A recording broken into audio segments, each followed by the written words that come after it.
Para nosotros es una decisión política enfrentar el fenómeno de la desinformación. Efectivamente, el análisis que hemos hecho es que no podemos abordarlo solo de la lógica de la tecnocracia, de los datos, de las mediciones, sino que adoptarlo en primera instancia como una decisión política. Y una decisión política porque a pesar de ser un país lejano, con una frontera geográfica formidable como la cordillera de los Andes, no hemos estado libres y exentos de este fenómeno que es global, que es mundial y que afecta a todos los países, todas las democracias, primer mundo, tercer mundo, etcétera. O sea, comparto con lo que decía el ministro griego de que todos estamos viviendo en distintos niveles y en distintas escalas un riesgo para nuestras democracias producto del crecimiento del fenómeno de la desinformación.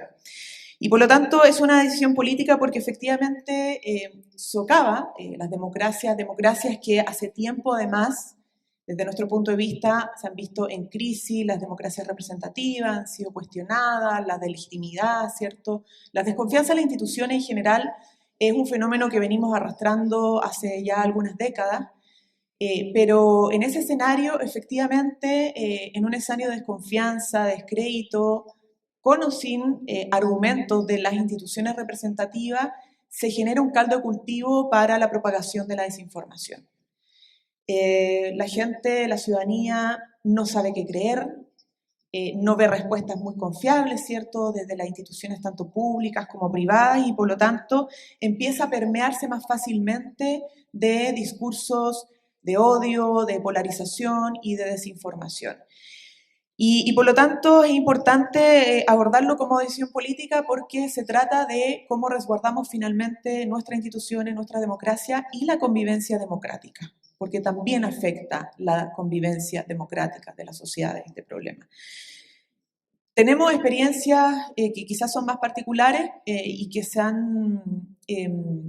bueno, los efectos efectivamente de la pandemia, la gente tuvo un momento de confinamiento doméstico que lo llevó a estar más conectado con el resto de la ciudadanía a través de las aplicaciones, ¿cierto?, de las redes sociales, del teléfono, y ahí hay una desregulación total de los contenidos y de la información. Pero sin embargo se ha producido un crecimiento en este fenómeno en momentos electorales decisivos. Pareciera ser que en Chile el problema de la desinformación está asociado principalmente, no es que exista en otros momentos, no es que no esté presente en otros momentos, pero tiende a acrecentarse en momentos donde el país tiene que adoptar decisiones políticas relevantes para el presente y el futuro. Lo vimos en la última elección presidencial, con candidaturas evidentemente políticamente contrapuestas, pero eso no era el problema, sino que la conversación en torno a las campañas, ¿cierto?, lo que se comentaba en redes sociales, venía muy contaminado por desinformación, fake news, etc. Y luego también en otro proceso electoral muy clave en nuestro país, que fue el proceso constituyente. Esto independientemente de los resultados, lo que vimos es que en el debate público y en el debate de redes sociales también reapareció con mucha fuerza no solo los discursos de odio, sino que de desinformación. A pesar de los esfuerzos que se han hecho por distintas instituciones, hay distintas agencias dependientes de universidades o no, que hacen el chequeo de información, ¿cierto?, los fact-checking. Incluso los medios de comunicación. En la última elección, los medios tradicionales, ¿cierto?, los canales de comunicación hicieron un esfuerzo importante de hacer chequeo de información respecto a declaraciones tanto de parlamentarios, de políticos, como de otros personajes. Nosotros como gobierno también hicimos una campaña de voto informado a lo largo del país. Sin embargo, a pesar de esos esfuerzos, no se lograba contrarrestar este fenómeno. Entonces quiero terminar simplemente diciendo que no tenemos balas de plata y que estas instancias mundiales, ¿cierto?, donde podemos conversar y podemos recoger experiencias, son un buen comienzo para avanzar hacia un diálogo que nos permita un pacto social donde tanto instituciones públicas como privadas logremos avanzar de manera decidida a combatir el fenómeno de la desinformación. Yo creo que lo primero es, al menos para Chile, y bueno, para el mundo, pero en particular en la realidad de nuestro país, avanzar hacia un pacto social.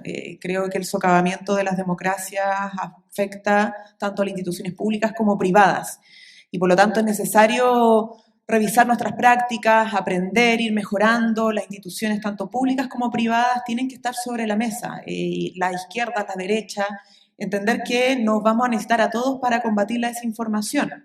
Entender que es importante superar esta lógica del inmediatismo, de quién golpea más rápido, quién genera más likes en redes sociales, quiénes generan más rating, y poder ver cómo quizá esa lógica del mainstream podemos ocuparla, pero para promover la verdad, la verificación de manera responsable. Y yo creo que en Chile tenemos la oportunidad de avanzar en esa línea. Cada vez hay más presión en la ciudadanía porque autoridades y porque las instituciones y los liderazgos del mundo público y privado se tomen en serio el problema de la desinformación. Pero esa presión no nos puede llevar a enfrentarnos uno a otro, ¿cierto? A que quién son los dueños de la verdad versus los que no lo son, sino que ponernos realmente todo sobre la mesa. Y tenemos oportunidades porque Chile, al menos recientemente, ha sido capaz de resolver sus conflictos de manera institucional. Entonces, esta conversación hay que, de alguna manera, institucionalizarla en instancias de trabajo, de conversación, con todos los actores, incorporando todas las miradas sobre la mesa. Eso es lo primero. Lo segundo, hay una discusión sobre, claro, efectivamente la regulación en redes sociales. Hoy día cada vez los medios tradicionales, por ejemplo, a propósito de las parrillas publicitarias, de la falta de regulación en redes, a diferencia de los medios tradicionales, demandan mayor regulación, pero esto tiene que ser siempre pensando en cómo enfrentar la desinformación al mismo tiempo que protegemos la libertad de expresión de la ciudadanía. Y eso es sumamente importante, un equilibrio que no tiene una bala de plata, no tiene una sola receta, pero requiere una conversación seria y profunda. Me da la impresión de que las iniciativas de la OCDE y UNESCO pueden ser muy importantes, porque para, por ejemplo, las plataformas digitales, ven y monitorean que hay, no sé, más de 100 iniciativas legislativas en distintos países y probablemente convenga mucho más que haya una institución internacional que pueda establecer un mínimo común denominador, un estándar internacional, y eso facilita obviamente toda la conversación, ¿no? Lo tercero es proteger la libertad de prensa y la protección de quienes trabajan en esto. Nosotros ahí hemos estado avanzando por la recomendación también de UNESCO, en la ley modelo de protección a los trabajadores de las comunicaciones, porque una de las formas de combatir la desinformación es también elevando los estándares de protección a quienes son el bien jurídico de la libertad de prensa y expresión, que son los trabajadores de las comunicaciones. Ahí al menos hay un avance y creo que tenemos que cada vez, sobre todo en Latinoamérica, avanzar en esa dirección. En otro ámbito, la alfabetización digital, la educación, siempre, educar.